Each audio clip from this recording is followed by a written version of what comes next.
What up YouTube, Knives and Gear Insights. Today with some special, and today I'm going to be doing a shop tour at Machinewise. So the company that has one of the best mid-techs in the country. I will get back to you guys as soon as I enter and talk to the boss, and then we'll go through the steps what Machinewise does on their knives. I'll see you shortly. Martin with Machinewise. So our shop runs back to front.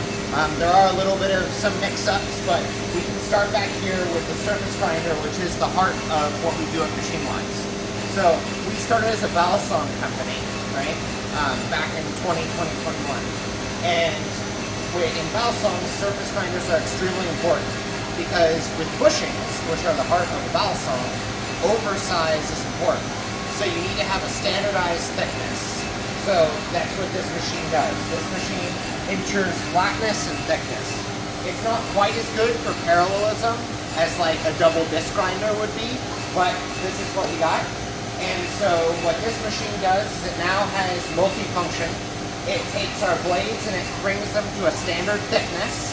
So all of our blades in our shop are 1/8 inch. And so this is shooting for a tolerance range around 1/8 inch. And now we also run our bevels on our surface grinder. So this block goes in there, and the surface grinder is coming across and actually grinding our bevel, which is a new thing to us. We had previously done cup wheel grinding on our bevels, but this is a way to get a more accurate thickness and flatter surface, so we moved to doing this.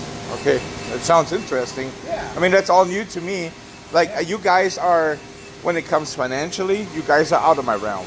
I gotta be honest. Okay, I'm usually a guy that has budget knives and goes up to like $300-400. That's what I can afford because I'm a small channel. Yeah. Even though I got a nice boost thanks to Metal Complex yesterday, so I'm over 1K subs now, which is great. But yeah, he has helped me last night really good to his live stream. Yeah. Because I'm a member of his. Sure. But yeah, you guys are. When I saw this Mojave that you guys make, yeah, I was determined to sell some of my knives to just get it, but it just doesn't work out right now because job-wise and everything. No worries. I just wanted to make some content here, and totally. So here we can see some in-process blades. So this is a Sonora blade post-heat treat. So we use an argon-filled heat treat. So we don't bag our blades, so they get this really thin oxide layer on them after heat treat.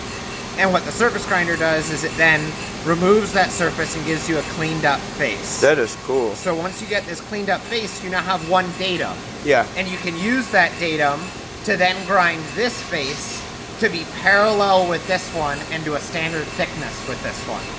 So this would become a now ground blade blank. These blade blanks then go off to machining and come back here as now a machined blank. So this blank now has all the geometry needed to be a Sonora blade. It's just missing the bevel. Same thing is true for like a Mojave blank here. It has all the flipper geometry, locking face. It's stop pin hole, pivot hole, swedge, everything it needs to be a Mojave, except for its edge bevel. So then this blank will go into here and then become this and get its edge bevel, so get flipped to this side and get its other side edge bevel. So those are the jigs basically? Correct. Okay. So that's the surface grinder. Moving over here, this is a little random step in our process. This is our Lynx lathe. It's a live tool lathe.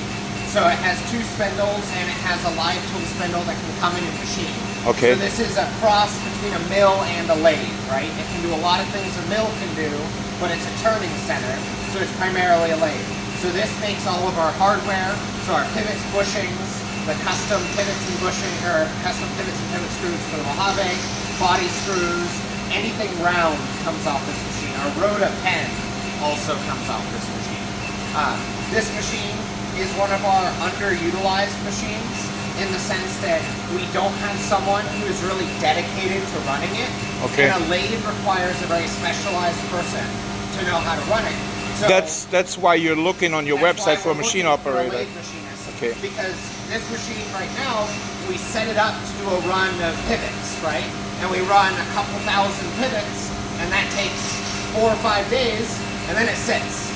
And it doesn't do anything because someone has to come and reset it, right? And so our head machinist that runs all of our mills is capable of doing this, but he is backed up with all that. And Makes so sense, to yeah. dedicate time to do this is a big effort. So we get to run it for what we need it to do, but it has downtime that is underutilized and could be utilized for really cool stuff Time. like the roto. Time is money always Exactly. in business. So we're looking for someone who can really own this machine and take it on and make it do all the cool things it can do. So if you guys are looking for a job, Machinewise is hiring for machinists. Yeah. You can find the info on the website there. Yeah. They have a few job openings actually currently. Machinist is one of them, and then there's a few others. If you go on their website, you can find it. So if you're up for a good job. So we can see right now it's run just hundreds of bushings. And so these are used in our bowl songs and in our sonora. Okay. So this corner here is heat treat.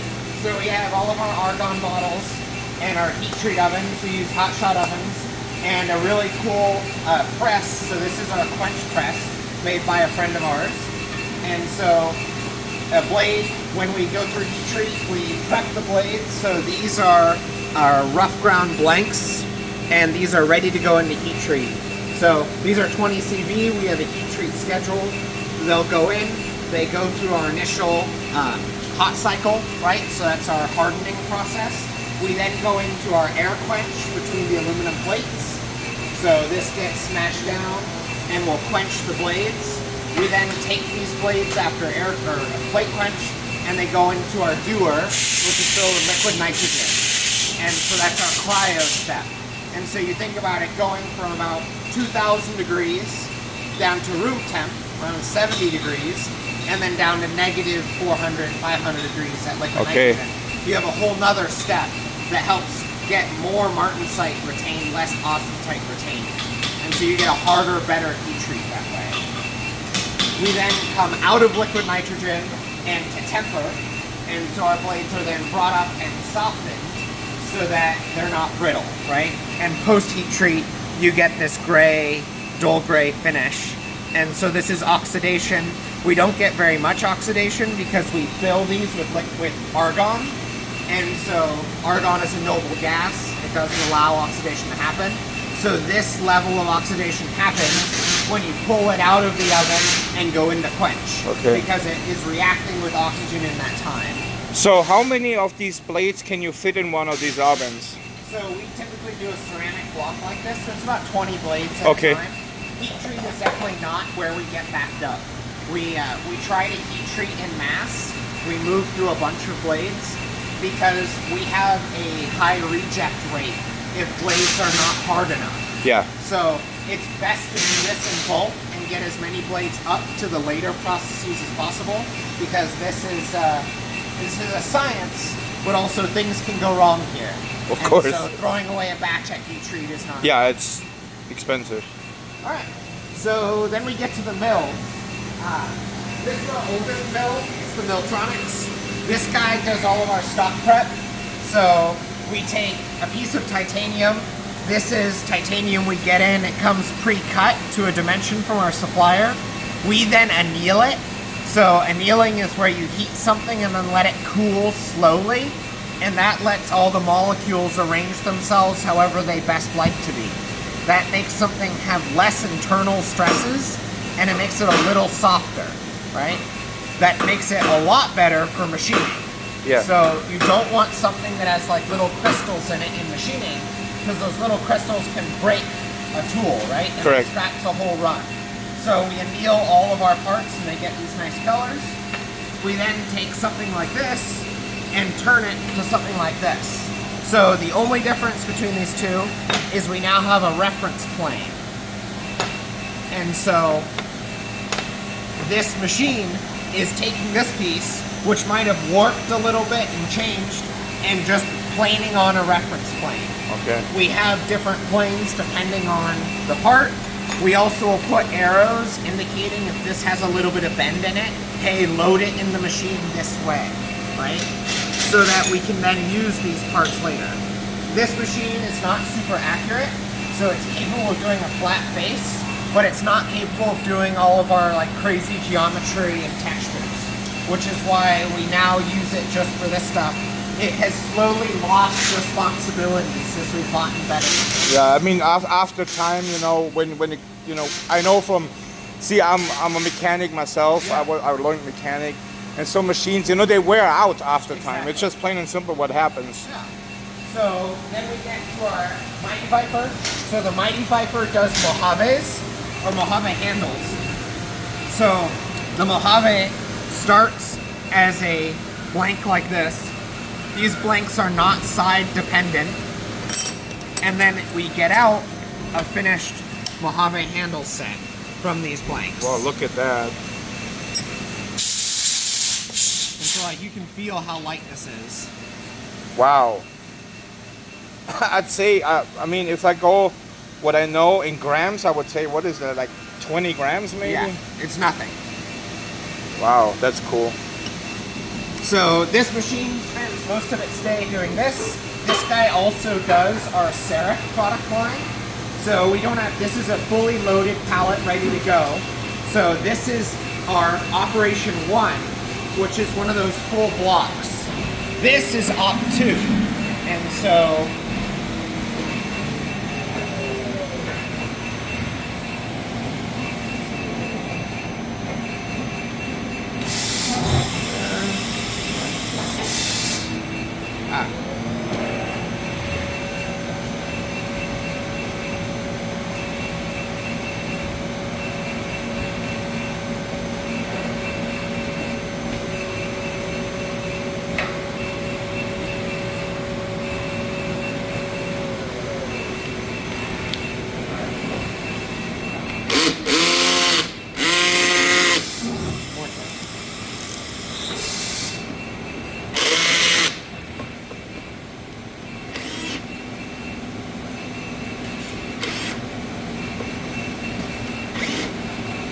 Alright, so we have, we're doing backspacers. So Oh, wow. This is an Op 1 of a backspacer, and this is an Op 2. So this piece is going to become this, right? That is cool to see. And then we take this and we flip it, and then fixture it in, and the machine comes and mills the opposite side. Okay. And so this would be called a 2-operation part. Op 1, Op 2. So you can do 4 at a time? Correct. So here we're doing 4 Op 1s, 4 Op 2s, and then this is likely clips. So over here we're doing 4 Op 1s. It's likely actually 1, 2, 3, 4 clips here, and then doing 4 Op 2 clips. And these are the tabs we use to fixture the Mojave. Okay. So these get snapped off. And you can see the tab there. So that becomes like. Oh yeah. Okay. It's insane how much machining is in a knife. Yes. Alright, then we get to where Jacob is right now. So this is our first brother, our S700, and this guy is doing all of our blade blanking. So here you can see a pallet that would hold a bunch of Sonora blades. We actually have Op 1s loaded here, and then Op 2s come over here, so the same thing. We have all of our blades loaded up. So on a single pallet, we have Op 1s running through and Op 2s. And so this gets loaded in, and this pallet is a piercing pallet, and so it has a fixturing system where it reloads accurately every time it goes in the machine. So you're able to pull it out, reload it, put it back in, and the machine knows where this pallet is. Same thing is true for Mojaves. So we have lock bar inserts and then Mojave blades that are going through process. And so Jacob will pull from his reserve of blades. This is a standardized handle that we use for measuring other components. Oh wow! See, so that's basically your It's a your master. jig or your what you go after Yeah. for the Sonora. That is cool. And then our W1000 here is our newest mill, and so it's currently responsible for Sonora handles. So Sonora handles are pretty cool. Is this now a mill that, because I know when you started you had like the first batch of Sonoras, and then some people say buy a Sonora after the number 600 or so, they're better, they're improved. So that is a detent change. A detent So, change? Okay. In the blade geometry, we took the detent ramp and we made it a lot steeper and changed some other geometry Okay. to have a more authoritative detent. So earlier Sonoras have a softer detent. That is what I like. But the community spoke and the community likes a harder detent. So we did that for 600 and on. Okay. So the Sonora handle comes out of this. So this is a block of titanium. And then it becomes this. That's interesting. And so it is an integral handle. Yeah. So it takes a lot of material to make a Sonora handle. Which what makes the machining or makes the price so high Correct. in especially USA produced, because Right. machining is expensive here. So with the Sonora, what we do is we take this block of pie and it goes in op 1. It then, from op 1, becomes this. This gets flipped and goes into op 2. From op 2, it essentially becomes this, except it doesn't have the spine machining. So then it goes up and gets the spine machined. That's cool. And finally, it doesn't have the clip hole in geometry, so it gets hung off the pallet like this and gets the end machine. So you have to switch it basically. So it has to go through 4 operations. Wow, okay. The reason the Sonora has to go through so many operations is because we don't have a 5th axis machine. Right. So a 5th axis machine would take this piece and it would hold it from the end, and it could machine this face, machine this, and it could rotate it like I am with my hand and machine all these faces. We have 3 axis machines, which means that they can only go in 1, 2, and 3 axes. So how much would the price be? Like, I don't know how much this machine costs, but this machine costs about 160 grand. Right? how much would be a 5-axis machine? 5-axis starts at about 500,000. Holy, okay, yeah, So- makes sense. You could have way more of these for the price of a 5th axis, and we try to buy everything without like over capitalizing ourselves, which means Yeah, that you a don't 5th put yourself axis- in the hole. Right, a 5th axis is a very expensive machine, which means we'd be relying on it heavily. This year, for 2025, we have a 5th axis planned. The 5th axis is actually going to replace the Mighty Viper and the Meltronics. We're Okay. looking at a Kitamura Med-Center. What is really cool about that machine is that it's a pallet pool machine. So what that means is here with this brother, we put in 3 of these Pearson pallets at a time. It can run those 3, and then it needs human intervention. Jacob or Dalen has to come over, unload the pallet, move all the positions, and put it back in. With the Med Center, it has a 24 pallet pool, which means that that spindle is always cutting on a pallet, and you can be working on a different pallet while it's cutting on one, That's, which means that the spindle is always going, yeah. which is amazing. It also means that, say, over a weekend, you have 24 pallets that it can run through till it says I'm done with work. This guy, it gets about 8 hours of cut time. Then you have done. to So intervene. every 8 hours, someone has to come over here and work on it, right? The Med Center could theoretically, if you loaded it up with enough work, could go 3 or 4 days and just keep running through stuff. That's so cool. what that means is that lets Jacob do the stuff he's good at instead of sitting here reloading pallets all day, right? And it allows us to spend more time on the creativity side and developing new products. Right. It would also be a 5th axis, so we can make the Sonora the way it should be made versus this way. But this is what works, and this is what we've developed for now. Finally, in the back of shop, we just have our storage.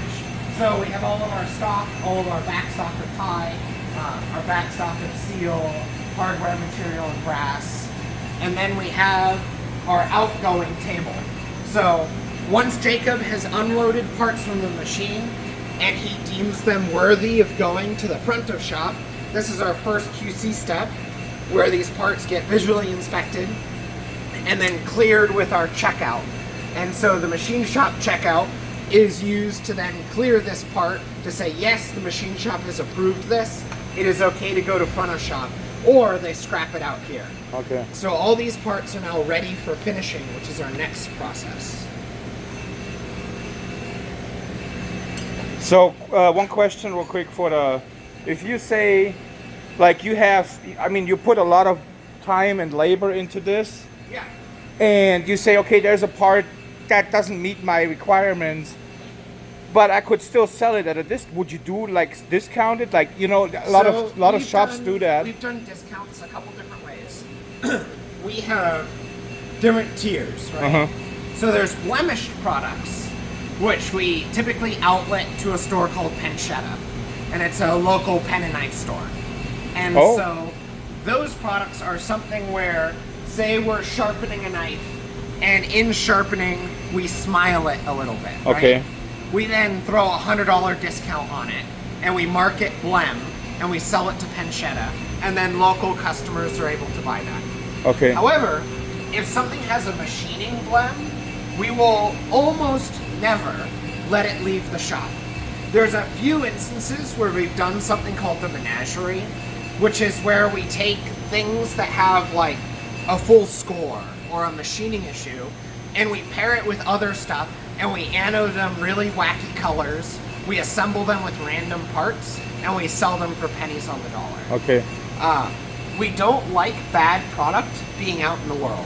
No, I get that. I was just because I know that sometimes some companies do like a secondary sale where they say, okay, these are blemished products. Yeah. They have a scratch. They have bad action, bad play, or something, and they sell them for like half off or stuff so like that. So we do that through Penchetta. Okay. So parts get checked out here, and then they head to our front of shop into the finishing room. So we'll just look in this room because it's pretty loud. But in finishing, we have several processes going on. So we have tumble in the corner, which is where all of our parts get tumbled, and that is to soften and break any edges. We then have our blasting cabinet, where parts are blasted. That's filled with the ceramic zirconium media called Zerblast. And we also have our 2x72 for doing any sort of sanding and edge breaking. Okay. So all hand finishing happens in this room. And this is how parts go from the crude machine side and get that final touch up.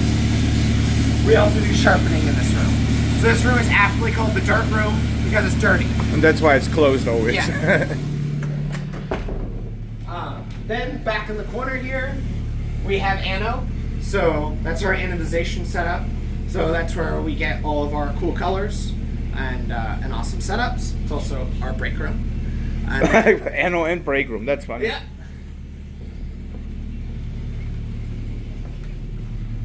So then we get to the front of shop. So the front of shop starts on this side. We have our bread rack, our bakery rack.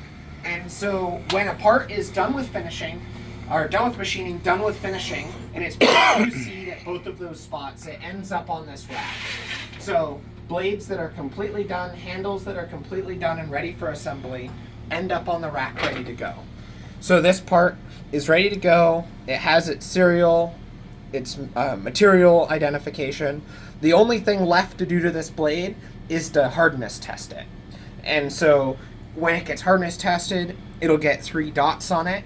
We use a calibrating puck every time we hardness test to make sure we're testing well. Yeah, I think that's really cool. You guys do. There's not many companies that actually do a certificate of hardness testing to their knives. Yeah. So then we bin. So you collect a set of parts.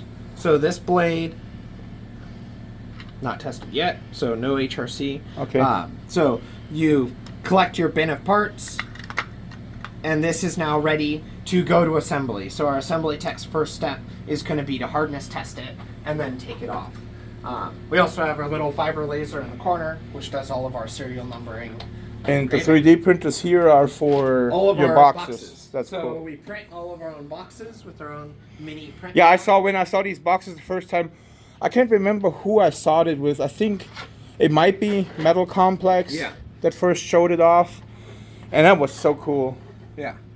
We very really unique. love our boxes. It's part of the effort of insourcing everything. So the more stuff you have to buy from outside suppliers, the more difficult you are, the more you're waiting on other people to get stuff done. An example of this is right now our blade blanks. So we buy 20 CV from Niagara Steels or any other steel supplier. And so when you order, if you're not perfectly on top of your reorder points, you're waiting on stuff to arrive, right? And the more things you're waiting on other people to deliver to you, the more critical your logistics network is. And the further up front you have to work on your logistics network. That seems to be like, I mean, I know that Vosteed is a complete different company than you guys, but Vosteed has a lot of idle between drops on their budget knives. Right. There's a lot of time in between, and that seems to be a little weird for a larger company that mass produces, especially in China. Right. So, and I think it's cool. You guys basically have never stopped producing. You do small batch, which is fine, because you're doing way higher end knives. Yeah. But you are basically nonstop on your work, always on top of it. So then we get to assembly. So each of our assembly techs has their own station. We currently have 2 assembly techs, William and Garrett. And so at their station, they have the stuff they need to assemble any given knife. So multiple stop pins, because we do, on the Sonora, there's a single stop pin, but it's sized per Sonora. On Mojave, there's 2 stop pins, sized individually for detent. So you have no detent lash, and lockup, so you have no lock rock. We also have various bushing sizes so that they don't have to lap it in as far. And then their individual drill presses, arbor press, all of that, so that they can assemble the products. So volume-wise, how many do you do currently? Like about 20 a week or so? That go up on your site? Our goal per week is 50 products. Okay. Right? Right now, that is manifested as 10 serifs. Serifs is our premium balsam, 20 Sonoras, and 20 Mojave. So we call it the 20-20-10. Okay. But the goal is 50. Typically, we do about 40. That is part of our hiring push, is to get to that 50 consistently. Yeah. And with less stress. So right now, we're a 7-person team. And with 7 people, each person has made themselves very essential to the company. That is great for their individual, what would you say it, job satisfaction or job security. Yeah, right? Each person has job security, which is awesome. However, what that has done is that means that, say William wants to take vacation, and it's hard to take off. Yeah, he's taking a week off next week. Trust me, I know how it is. I'm a construction now. I'm working as construction inspector, and I'm usually there's only 2 or 3 on a project, 300 or about 200 miles north. And for me, taking off is pretty much impossible during that time. So William's going to take next week off, and next week you're going to see half the production, right? So that is part of why we're looking for more hires, because we want to be less dependent on any individual, not because we don't love our individual employees, but because we want them to be able to guilt-free take time off and go enjoy their lives, right? Work-life balance is really important. Correct. That's what you need, work-life balance, not just be on work nonstop. So the hope is with some new hires, we will be at a size where each person is necessary, but also we have the group of people where if someone wants to take some time off, we can all step up, fill in that role, take care of it, and we have smooth sailing, which is really exciting. So that is our shop. That is Machinewise. And if you have any questions, I'm open to answer them. No, actually, I think you showed everything that we wanted to see, or that probably my viewers would love to see. Awesome. And I really appreciate your time. Of course. And yeah, that is awesome to see, because like I said, I've never seen anything like it before. I mean, I've seen machine shops, but they do car parts or whatever, and something specifically what I like. Yeah. You know, what I put my time into. Right. It's interesting to see, and it's just nice. Yeah, and we're, especially a local company like. We're a local company. We're a small shop, and like obviously we're not the best organized, but hey, I've seen worse. Yeah, we're doing our best. We really are passionate about what we're doing, and this is just fun every day. So. Yeah, I have. Like I said, I have seen plenty of other shops that are way worse, and it's just different. You know, like this is something I really like. Like I said, I'm trying to get the money together for one of these. Worries, well, it's just so hard. Yeah. Especially right now, I've been out of a project for several months. Sure. And I'm going back in March now. Yeah. So, but yeah, it's great to see, and I really appreciate your time. Of course. And yeah, that's pretty much it for today, guys. All right. And I'll see you guys in the next video. Thank you. Right.